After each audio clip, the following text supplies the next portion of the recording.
Halikarnas balıkçısının o unutulmaz eseri Aganta Burina Burinata'ya dalıyoruz bugün. Bu sadece bir roman değil, adeta denizin mavisini mürekkep yapıp insan ruhuna yazılmış bir destan. Konumuz ne mi? Denizin o karşı konulmaz çağrısı, bir çocuğun kalbinde kopan fırtınalar ve kaderin sularla çizildiği bir dünya. Peki, bir insan için deniz ne anlama gelebilir? Bir tutku mu, yoksa bir mezar mı? Belki de kaçınılmaz bir son. Gelin bu dalgalı denizde cevapları hep birlikte arayalım. Bu sözler kahramanımız Mahmut'un annesine ait. Daha hikayenin en başında sanki bir kehanet gibi fısıldanmış bu cümle aslında eserin bütün dokusunu örüyor. Düşünsenize, toprak ve su, birbirine bu kadar zıt iki güç, bir çocuğun hayatını şekillendirecek o amansız mücadelenin de ilk habercisi. İnsan doğduğu elementi seçemiyor ne de olsa. Sadece onun çağrısına cevap veriyor. Ve işte kahramanımız Mahmut. Kasabanın her sokağının sanki bir dereymiş gibi denize aktığı bir yerde yaşıyor. Ama tam da bu yüzden varlığını tanımlayan bu element ona yasaklanmış durumda. Bu, Mahmut'un hayatındaki en büyük, en acı verici paradoksun sadece başlangıcı. Şimdi Mahmut'u iki zıt yöne çeken o güçlü kuvvetlere bakalım. Bir yanda ailesinin kök salmış korkusu, diğer yandaysa kendi içindeki o doğuştan gelen, o asla engellenemeyen deniz tutkusu. Mahmut'un ruhu tam da bu iki zıt kutup arasında verilen bir savaşın ortasında kalmış durumda. Bir tarafta ailenin sunduğu acıyla yoğrulmuş toprağın güvenliği var, diğer tarafta ise denizin vaat ettiği o özgürlüğün tehlikeli cazibesi. İşte bu iki dünya arasındaki gelgit hikayenin ala damarını oluşturuyor. Toprağın sesi, Mahmut'un babasının sesidir. Ve bu seste dalgalara kurban verilmiş ataların acısı, nesiller boyu aktarılan bir travma var. Babası için deniz, huzur veren bir mavilik değil, aileyi yutan, dipsiz, doymak bilmez bir canavar adeta. Ailenin denize duyduğu bu derin korkunun kaynağı, Davut dayının o korkunç ölümüyle mühürlenmiş.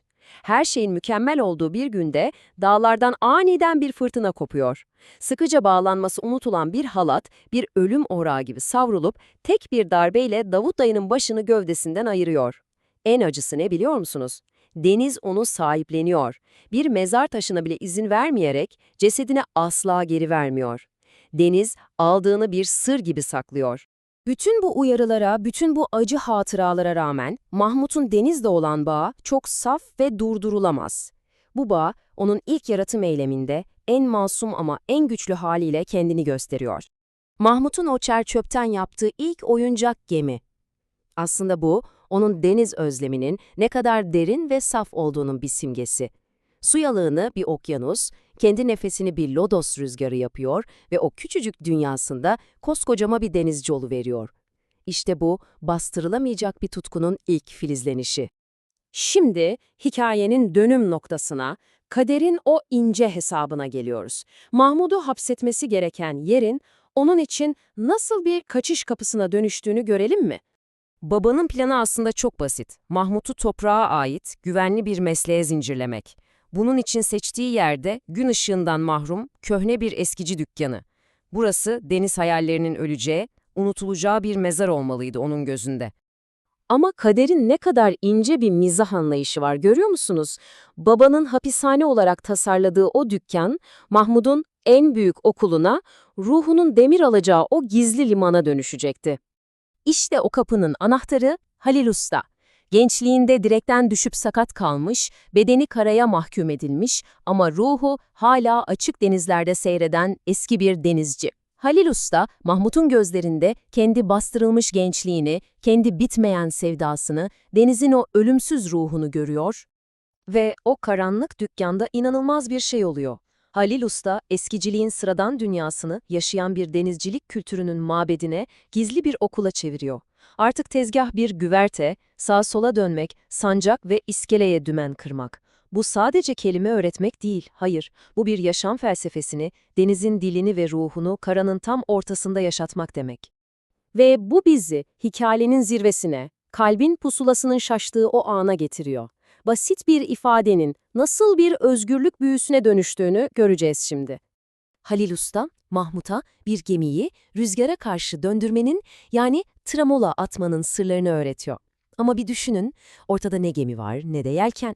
Her şey dükkanın loşluğunda, sadece komutların gücüyle, bir usta ve bir çırağın o sarsılmaz hayal gücüyle gerçekleşiyor. Usta ve çırak o an gerçekten bir güvertedeymiş gibi komutları ard arda haykırıyor. Alesta tiramola, laçka skuta, mola kontra, iz sapunya. Bu komutların ritmi sadece bir manevrayı değil, bir ruhun özgürlüğe kavuşmasının ayinini, o yaklaşan büyük anın heyecanını inşa ediyor. Ve tüm bu hazırlığın ardından o son, o en önemli, o büyülü komut geliyor. Aganta burina burina tar. Bu komutun kelime anlamı seren yakalarını sıkıca tut demek. Ama asıl anlamı çok daha derin. Bu rüzgara karşı durmak değil. Bu rüzgarın tam gözünün içine doğru, en zorlu yoldan ilerlemek için atılan bir cesaret çığlığı. Bu kaderine meydan okumak. Bu çığlık o kadar güçlü, o kadar içten ki dükkanın duvarlarına sığmıyor, sokağa taşıyor. Diğer eskiciler, hatta yan dükkandaki kara adamı aşçı Yaşar bile bu sese katılıyor. Aganta artık sadece bir komut değil, bastırılmış ruhların ortak bir haykırışına, bir uyanışına dönüşüyor. Son olarak bu komutun bir denizcilik teriminden çok daha fazlasına, kalpten kalbe fısıldanan bir parolaya nasıl dönüştüğüne bakalım. Aganta, dükkandan sokağa taşarak artık bir kod haline geliyor. Koşulları tarafından kapana kısılmış ama denizi, özgürlüğü, daha fazlasını hayal eden herkes için bir tanışma, bir dayanışma parolası oluyor. Bu, aynı dili konuşan ruhların birbirini bulma yöntemi aslında. Bu hikaye bize evrensel bir gerçeği hatırlatıyor. Hayatlarımızı değiştiren şey, bazen yıllar süren çabalar değil, tek bir andır. Korkuyu bir kenara bırakıp tutkuya evet dediğimiz, kendi agantamızı haykırdığımız o tek, o eşsiz an. Peki ya siz? Hayatınızın dümenini elinize alıp en sert rüzgarların üzerine yürüdüğünüz kendi Aganta Burina Burinata'nızı haykırdığınız o an hangisiydi? Yoksa o an hala sizi bir yerlerde beklemiyor mu?